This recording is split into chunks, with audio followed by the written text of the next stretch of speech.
Welcome to $1 Million Meeting.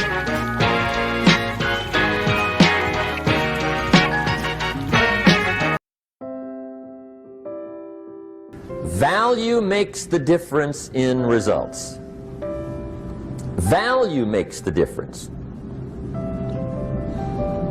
You can't get more time, but you can create more value. Now here's the first lesson of economics. Everybody should learn it from the time they're old enough to understand what a dollar means, how to earn one, how to get one, how to keep one, what to do with it. First lesson of economics. We primarily get paid for value. That's lesson one. Bringing value to the marketplace, that's how you get paid. You don't get paid for the time. I know it takes time to bring value to the marketplace, but you get paid for the value, not the time. Now, since that's true, here's one of the key questions of the evening. Is it possible to become twice as valuable at the marketplace and make twice as much money in the same time? Could you become 3 times as valuable? Make 3 times as much money in the same time? Is that possible? The answer is yes, if. And it's always if, right? Life is known as the big if. Harry Truman once said, life is iffy. How true. And here's the big if we're going to consider it tonight. It's possible to do much better at the marketplace if you go to work primarily on yourself. And that's the theme of our seminar tonight. Learning to work primarily on yourself. People have asked me for the last 24 years, how do you develop an above average income? And the answer is, become an above average person. Develop an above average handshake. Some people want to be successful, they don't even work on their handshake. As easy as that would be to start on. They let it slide, they don't understand. Develop an above average smile. Develop an above average excitement. Develop an above average interest in other people. Develop an above average intensity to win. See, that'll change everything. Probably one of the most frustrating experiences in life is looking for an above average job with above average pay without becoming an above average person. It's called frustration.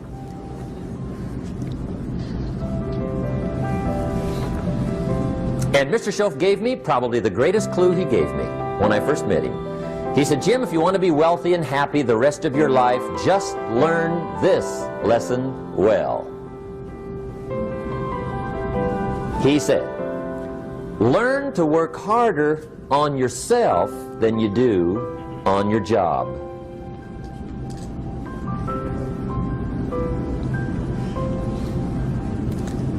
Then Mr. Schoaf gave me probably one of the most important clues among so many things he taught me, but this was in those early days. Mr. Schoaf was very kind, but he was also very abrupt. And he had these interesting questions to ask. I'm giving him a little rundown one day on how things hadn't worked out for me. He said, Mr. Rohn, I've got the answer for you if you will listen carefully. And listen carefully I did that day and for the next 5 years. If somebody's wealthy and happy, you've got to listen. He said, Jim, I've only known you a short time. But he said, it's already my honest opinion that for things to change for you, you've got to change. That wasn't quite the answer I was looking for. But that's the answer he gave me, and I pass it along to you on this warm summer evening in Anaheim, California, 1981. For things to change for you, you've got to change. Otherwise, it isn't going to change. Before I met Mr. Schoaf, I used to say, I sure hope things will change. Right? That seemed to be my only hope. If it isn't going to change, I'm in serious trouble. And then I discovered it isn't going to change, so I'm in serious trouble.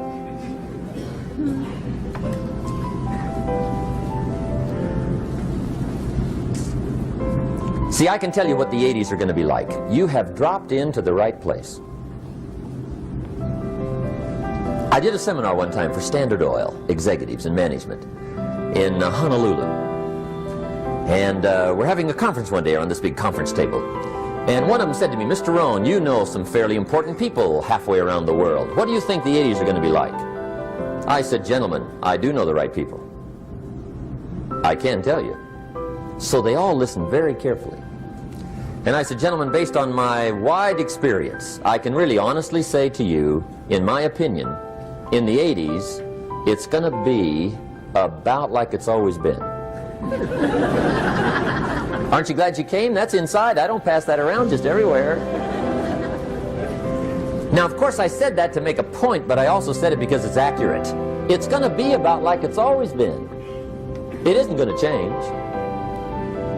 The tide comes in, and then what?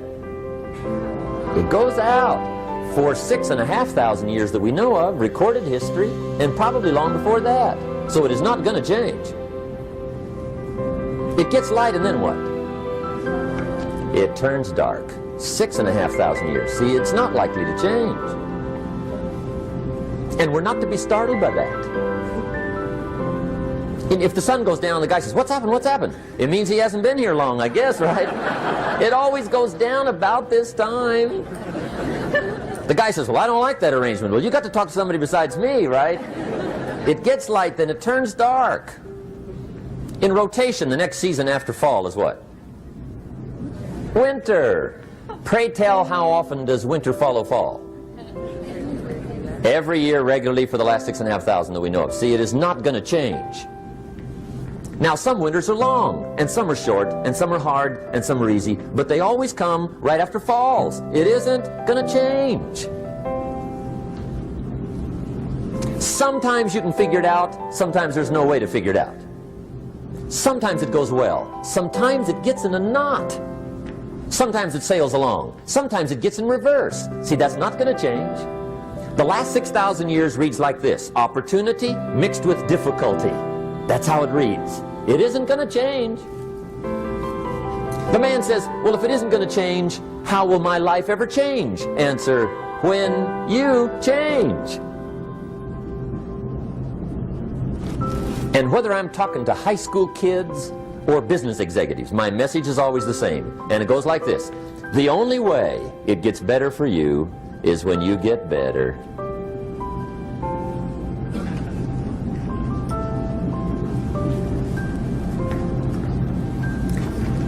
Let me give you the 4 major lessons in life to learn. Here's 4 majors.